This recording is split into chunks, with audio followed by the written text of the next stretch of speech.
Welcome to the Lit Marriage Podcast with authors and Christian relationship coaches Cassidy and Daniela Parlane. On this podcast, you will discover how to transform your marriage from autopilot mode to keeping the flame of purpose, passion, and romance lit in the marriage that God designed for you to have. Learn to love intentionally together. Are you ready to keep it lit? Here we go.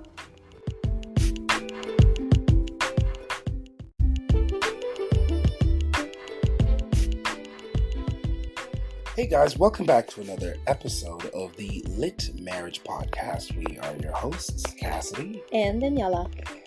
And today, Daniela, we're going to be discussing red flags. So, folks, we want to talk about 10 red flags that you can look out for in your marriage. And at this point, when you begin to see these red flags, you might be having an SOS situation that you may want to consider some serious godly counseling. Mm-hmm. And in some cases, it could just be a little tweak here and there, and it's enough to really give your marriage a boost. It's just kind of a redirection, depending on how many of these red flags are popping up. Yeah. In your marriage. And sometimes we could use a little extra help. We could use a coach or a counselor, a spiritual leader to kind of just lead us, keep us accountable, and push us in the right direction. Who doesn't need a kick in the butt every now and then? Right. Hey, babe? All right. Well, let's dive into it.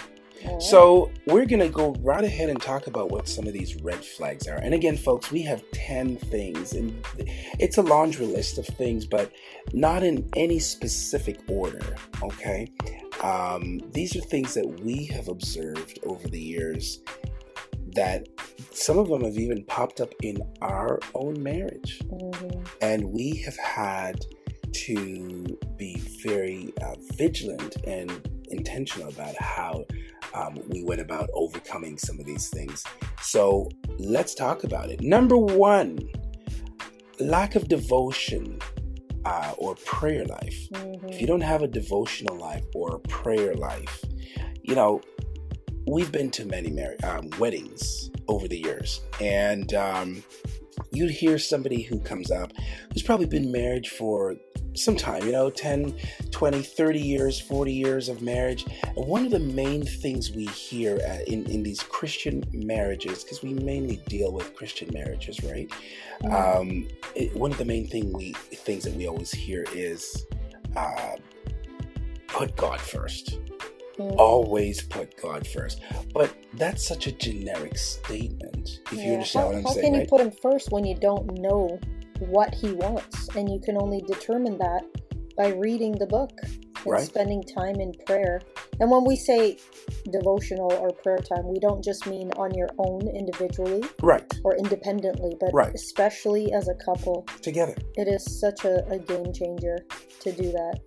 So I'm going to jump out on a limb here and just sort of give a little bit of a testimony about how we conduct our lives. And, we like to every now and then interject our own personal situation, because, folks, we're real people. You can touch us, you can talk to us. We've been through some very difficult times in our marriage, especially the first couple of years in our marriage. We had some very tough times, didn't we? We have been through a few things, yes. And we had to learn each other's, communication style. We had to learn how to, I had to learn how to get you. You know what I mean? Because, especially because we are from a different cultural background, there's so many things that you and I had to adapt to. That's right. And we had to sort of learn how to navigate through. So one of the things that we had to navigate through is our prayer life, our devotional time, because I was brought up in a very, very strict, charismatic, kind of a Pentecostal, background. I know you have a similar upbringing, but culturally it was different. Yeah. Right? In that, obviously, being a Jamaican, I the way how I see my culture and how I've seen people, how they pray and how they, proclaim things, and they're very very charismatic, if you want to say, right, in their approach. That was different for you, because it was different for me when we got married, in the sense that I thought that because I was this, prayer warrior, if you may, to some degree, I expected that out of you. And sometimes it frustrated me when I was like this loud prayer, and you were this very soft and just still very earnest, and you had a sincerity in your prayer. And I had to learn how to tone things down to we just balance each other out. Exactly. And understanding our different ways of how we worship, how we approach things. Right. And I also... And culturally, we have to always take that into consideration. And also, we got to accept that your spouse and you are probably not at the same spiritual, I would say, understanding or growth level, if you want to make, just for lack of a better word, right? It's not to say that you may or may not be. Right? It's not to say that you're better than your spouse or your spouse better than you. It's just there's a different level of maturity in your faith. So being able to adjust to that and being patient, if you're, if you're, let's say, the more mature one spiritually, then it requires a little bit more patience on your part, a little more grace. Yes. You can't be demanding that your spouse is, in the prayer closet for 4 hours just because you do it, or because you like to shout and praise, and your spouse is a little bit more Baptist in their approach. Yes. Just more relaxed, and so you just have to get to know each other and know that there isn't one specifically right way necessarily, but it's just finding that understanding and acceptance. Developing a rhythm. Absolutely. A rhythm that works for your family. There needs to be devotion and prayer that happens in your home. This is foundational. Yes, indeed. Devotion and prayer is foundational in your home. I'm going to just go out on a limb here and say... Again, those are 2 limbs already. Yes. If there is a lack of devotion and prayer in your home, just know that things will begin to be rocky. You're going to start and it's not to say that if you're having a time of devotional prayer in your home that you don't have rocky times, but you will have more of those when there is the absence of prayer and devotion in your home together. Yes, we promote individual prayer time, individual devotions, but there is something that happens when you are together.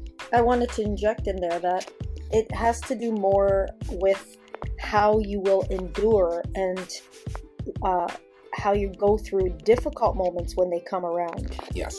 So that makes all the difference. If you have that prayer life in place and that devotional life in place, then things won't be, when things do get shaky, you won't be as shaken. Exactly. Right? It's not to say that you won't have those rocky moments. Exactly. But it's how you navigate will be a lot smoother and more peaceful, because you know God's got this. He's in the center. Absolutely. So we're both on that same, wavelength. Same wavelength. So, and you're operating out of faith and not fear. That's right. Or panic.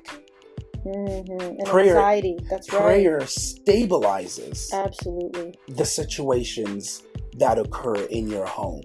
It stabilizes you. It keeps you grounded. Keeps you focused on Jesus, trusting Him. And it gives you solutions to the situations that you're going through. Oh, he's preaching tonight. Man, let's go to number 2. Number 2 would be, it would be a red flag if you start to notice you're jaded to the Word of God, or you almost resent the Word of God, or it becomes ineffective in your life.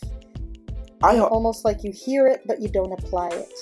I always say if the word of God becomes of no effect in your life, then you're at a very serious place. Yeah. That's just bottom line. There's not too much to be said about being jaded.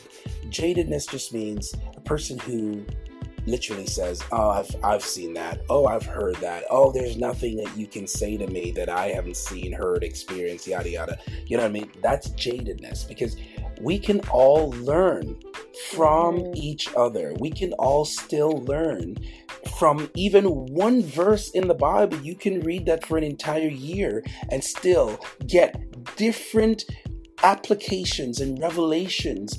From you can draw from that strength beyond your imagination and wisdom beyond your imagination, just from one verse.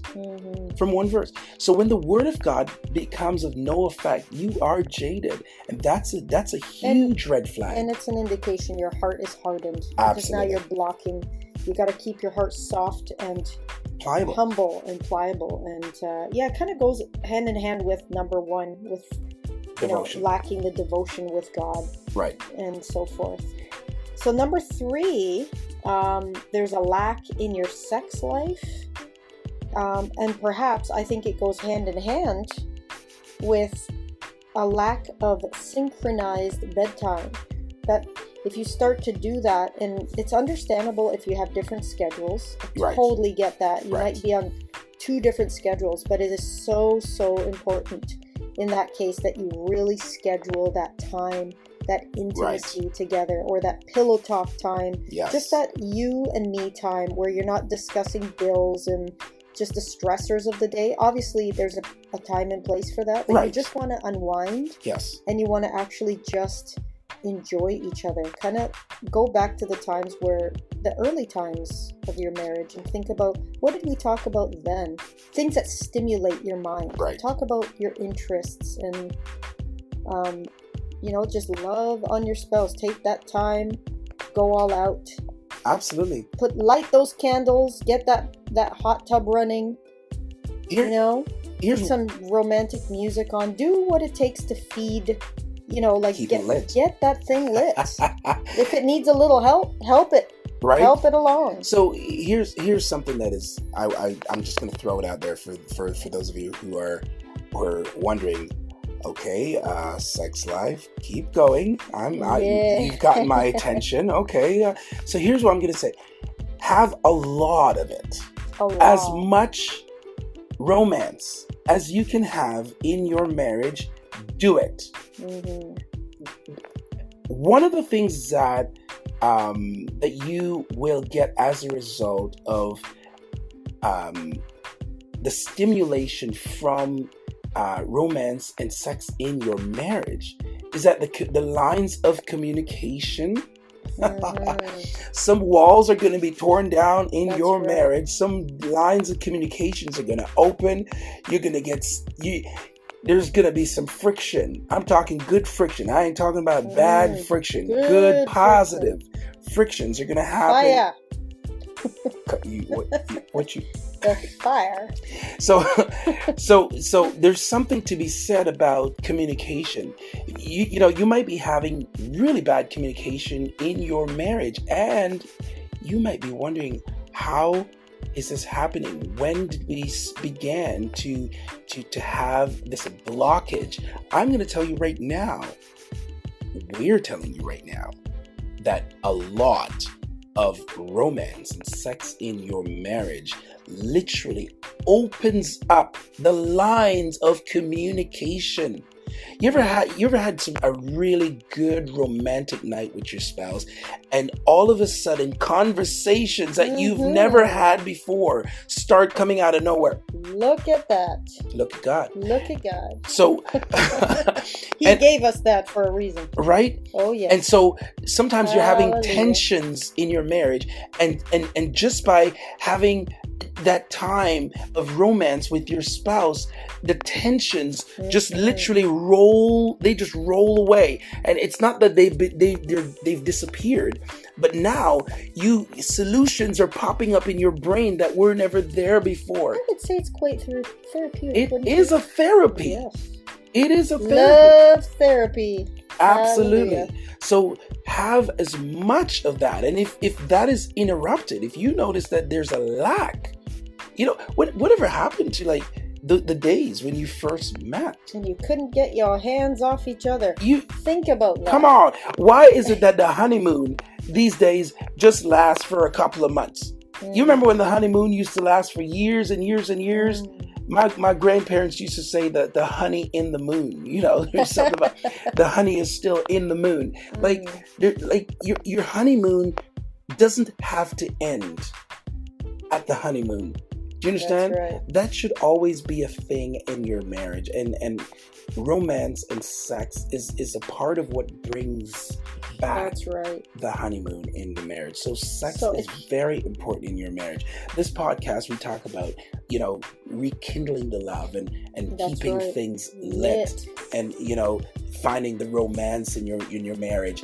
This is all a part of that. And when you're lacking that in your marriage for one reason or another, and there could be various reasons why the romance and the sex is lacking in your marriage, we could spend a whole podcast, talking about that. But that's not the main thing that we want to talk about tonight. We just want to throw that out there. It's one of the red flags. If you notice that that's lacking in your marriage, you may want to take stock. Yeah, and get that pen and paper out. That pen and that, if you still have a paper calendar, tack it into your bedroom and you make sure you schedule that thing. Maybe you have to schedule it. Sometimes that's what it takes. Be intentional about it. Yeah, because maybe there are kids. Put it in your phone. It's love night tonight, right, honey? And you know what? Leading up to it, have conversations about it. Flirt. Absolutely. Flirt with each other. Absolutely. And do you still flirt? Be amazed. Do you still flirt with your spouse? Because this is a big thing. It'll definitely jumpstart that area of your life. Do you still grab her, and rose? Getting all freaky. Do you get freaky with your wife, sir? Sir. If you ain't getting freaky with your wife, listen up. Hello, somebody. So these are things that you may want to consider where your sex life is concerned. And we also talked about going to bed together. Make that an intentional thing. I'll give you a prime example in our lives, because you might be like, you listen to our podcast. Yes, we do. I work long hours. My wife's a stay-at-home mom. And it's not to say we're perfect. We're not perfect. We still have mistakes. We still have issues that we are working through, and God's working with us through. But I had like a really rough day and I want to go to bed and I'm just like exhausted. I jump in the shower and my wife, she's just relaxing. The kids have gone off to bed and it's her time to just put her feet up and relax. And if I go to the shower to shower, or she goes in before me, it's been a habit of ours to make sure that nobody goes off to bed without the other, or we don't make it a practice to sleep in separate rooms. Like, these are signs. These are red flags if you don't curb these issues in the early stages of the marriage. Yeah, don't be staying up later and while your spouse goes off to bed, watching sports, watching series, come on. Like, these are things that are happening in your marriage. If you're seeing these things, it's probably time to take stock.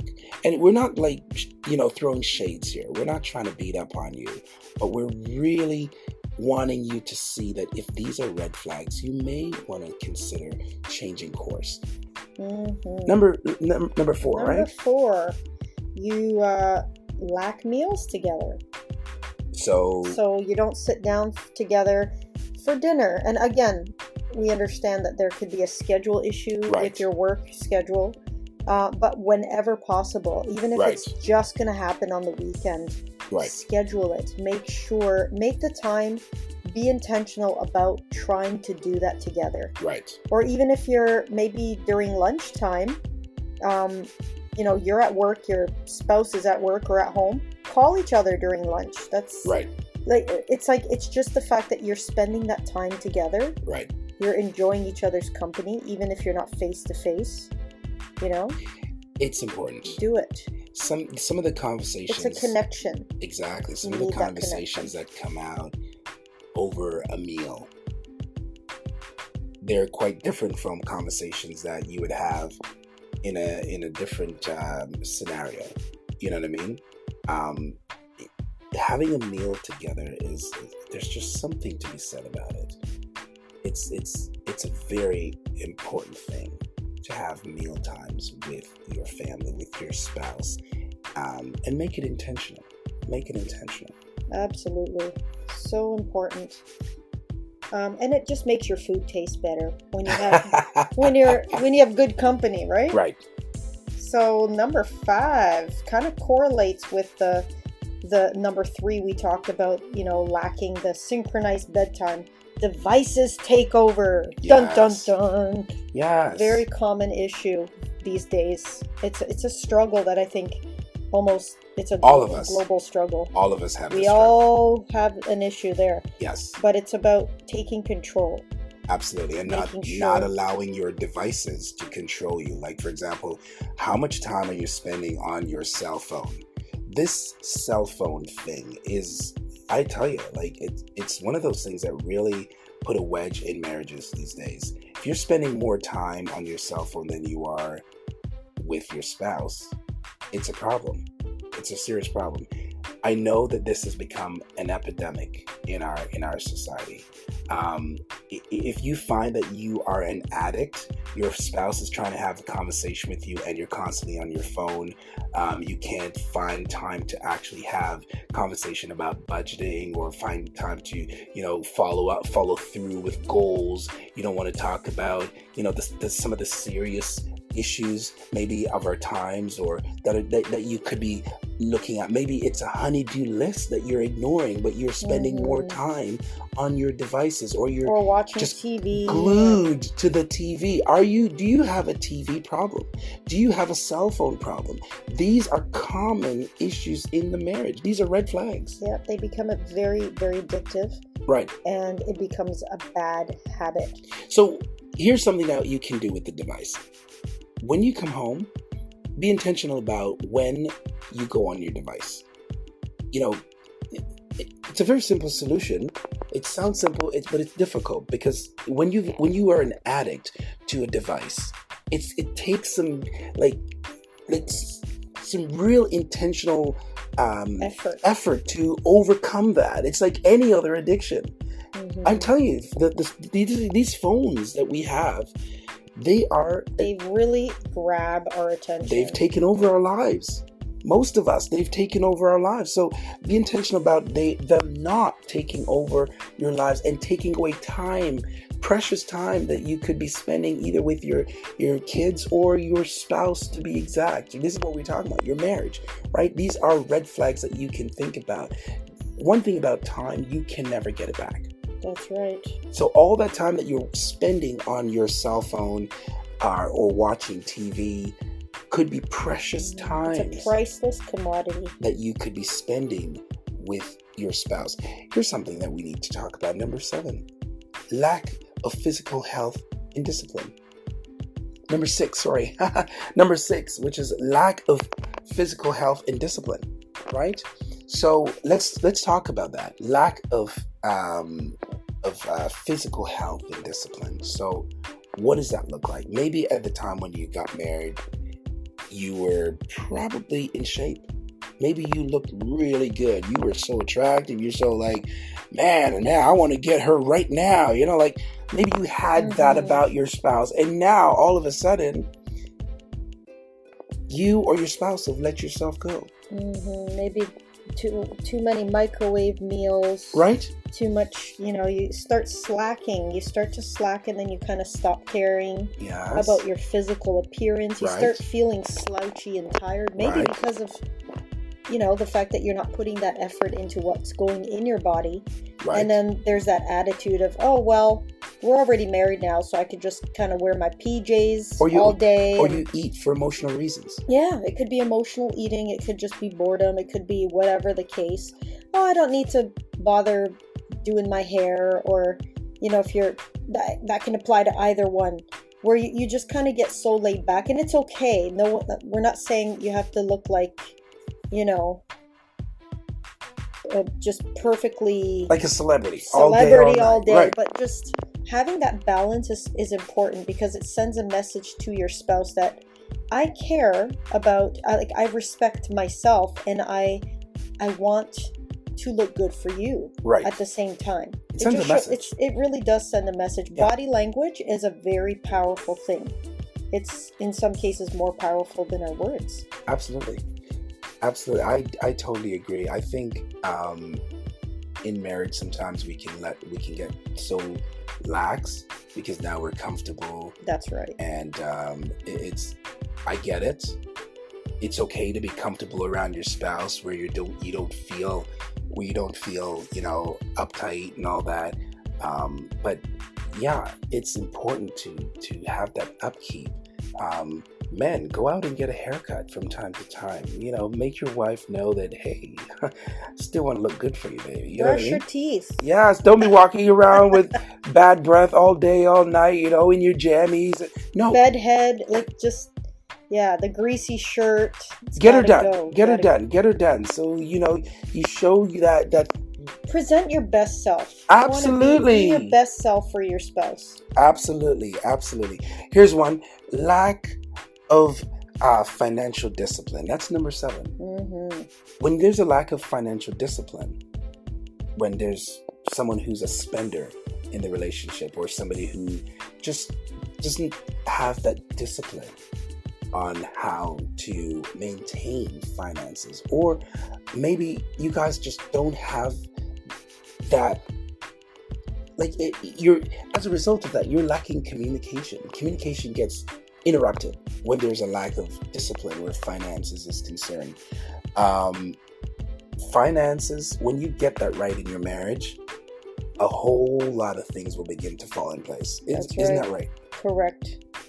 It is so important. It's one of those, the Bible tells us that where your heart is, there your treasure is also. Where your treasure is, there's your heart. Okay, I said it backwards. I was testing you. I did that on purpose. So there's something about your, having financial discipline. One thing about finance, that's a part of intimacy. Exactly. It's all interconnected. We've talked about intimacy, right? Yeah. When your finances are good, intimacy tends to fall into place. Mm-hmm. It's almost like clockwork. So your finances, it's important that you work hard at ensuring that you are disciplined in your finances, and have financial goals that you guys can meet together and begin to work as a team, as a couple to attain these financial goals, and watch your communication skills begin to flourish as a result of that. How attractive is it when you see your spouse wanting to get out of debt and wanting to get you both of you out of debt? That's an attractive thing, because as impossible as it seems sometimes, the fact that your spouse and you are on the same page about this kind of a discipline, this kind of a goal, it's an attractive thing. It really is. And it's really just pushing you. Again, it has to do with being your best self. Right. Pushing goals together. But also, I was going to say, the transparency in the relationship when it comes to finances is super important. The fact that you're how do I say this? You're very open about your spending habits. Right. And you are vulnerable. You make yourself vulnerable. So you don't have my own little stockpile over here. You have yours. Right. There's something about being very transparent about your finances. We can be very transparent about our sex life and intimacy, but oftentimes we want to hold back when it comes to our finances. And why is that? Right. So that there is definitely a connection there. It really does involve, it really brings out and strengthens your intimacy when you can be very transparent about your finances. And because it stirs up dialogue and communication. Those are hard conversations to have. The money talk is a very difficult one. And we've seen that even in our own marriage at times. It's a difficult conversation to have. But when you realize that you're both on the same wavelength and have the same goals and you're actually going towards them, it's a very attractive thing. Let's move on to number 8, lack of respect, and you're annoyed by your spouse. Are you annoyed by your spouse? Do you lack respect for your spouse? Yeah, that's a sign. If you start losing patience very quickly, right? You're irritated. You start acting snippy, condescending with your spouse. It might be a sign you're starting to lose that respect for your spouse. It's time to really start investing more in that relationship. Absolutely. Really start looking at ways that you can be more. Oftentimes, when you're serving, that's a way to really fan that flame in your heart. Find ways to just love on your spouse more, and that will really get that. It really counteracts that kind of hardness, because really it's a hardness of heart that's coming upon you. Absolutely. Respect opens many doors, and one of the doors that it opens is the door of communication. The door of communication is a big thing. A lot of marriages break down because of a lack of communication. And when you can respect your spouse, that means everything. Respect is everything in your marriage. Absolutely. Because when you respect, you can literally agree to disagree on things respectfully without being, disrespectful to your spouse or to their opinions on how things should be or should not be ran in the house. And respect is a big thing. It goes right across the board. There's not just one aspect that we're talking about where respect is concerned. Respect is everything. Respect is key in your marriage. Let's jump on to number 9. Unbalanced priorities. Let's talk about that. Are you spending too much time maybe on your sports or meeting with the guys, or for the girls even, going out and scheduling all these activities and dates with your girlfriends, and maybe you're just doing a lot. These are not bad things, right? But it's just your priorities are not in place, where it's the time with your spouse is becoming very limited, and there's tension at home. Right. It might be time to reevaluate those priorities. Maybe you need to cut some of those things out. Absolutely. And really balance out your time. Time, again, like we said before, it's a commodity that you can never get back. It's priceless. You can never get it back. Here's another one. You're I know that there are people out there, you're probably a workaholic, and you're thinking, well, I'm doing this for the best, for the benefit of our family. But all those time that you're spending away from your family are times that you can never get back. And I get it. These are hard times, and people have to work really hard to maintain what they have. But we have to prioritize our relationship. Here's the last one that we want to give you tonight. Holding grudges. This is a big red flag right here. Very big flag. If you see this flag popping up in your marriage, you may want to really think about ways and to combat that. Many people, I've seen it in many marriages. We've seen it, right? Yeah. Where couples do not speak to each other for days and sometimes weeks on end. And then what happens with that is sometimes you let it blow over. You think it's really blowing over, but it really didn't. Because that same thing, you'll notice that there's a cycle. That thing keeps popping up. It will come back. It never gets resolved. It becomes a cycle. Because you're holding it in your heart. Right. You haven't actually dealt with it. Resolved. So really, this boils down to communication. Opening up your heart. Just really share your heart with your spouse. Let them know. Let them know that something, whatever is hurting you, what offended you. Right. It's amazing when we confess things. Yes. There's so much healing in confession. Yes. Right? The Bible tells us that. Holding on to offenses. What happens Keeping records of wrong. Yes. Not a good thing. Love keeps no record. Absolutely no record of wrong. And this is one of the big things that's killing marriages.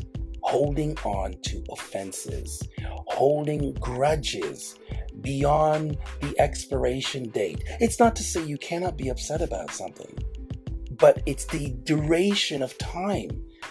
Here we go back to the word time. you're literally spending time doing, allowing yourself to stew, and what this does over time is that it will literally tarnish your marriage. Your marriage will be tarnished as a result of that. These are 10 things that we want to bring out to you today that we think could benefit your marriage. We're not speaking as though we are perfect. We have gone through these things, folks. Some of these things we're still working through, and God is helping us through them. But we want to present them to you today because we feel that these are some things that could help your marriage, that could sharpen. These are tools that you could use in your toolkit. And maybe this is a podcast that you're thinking, wow, a couple of those things jumped out at me today. Man, these are some red flags I'm seeing in my marriage. And God's probably using this podcast to point some of these things out. We want to say to you, if you want to get in touch with us about, just talking over some of these things, we're here. Send us a message. If you've not reached out to us on our social or our website, please feel free to do so. Perhaps this podcast or this particular topic that we're dealing with today could help somebody that Why don't you go ahead and share that right now? Go ahead and share that. If you need to get in touch with us, please go ahead and do so. You can reach us on our website. Go to www.makeyourmarriageGreatAgain.ca. Again, that's www.makeyourmarriageGreatAgain.ca. Go ahead, send us a message, shoot us an email or something, and we'll be more than happy to talk with you. Go ahead and hit our socials if you haven't already done so. And you know what, guys? We're so glad that you took the time to listen to our podcast today. God bless you. And until next time, keep it lit. God bless you.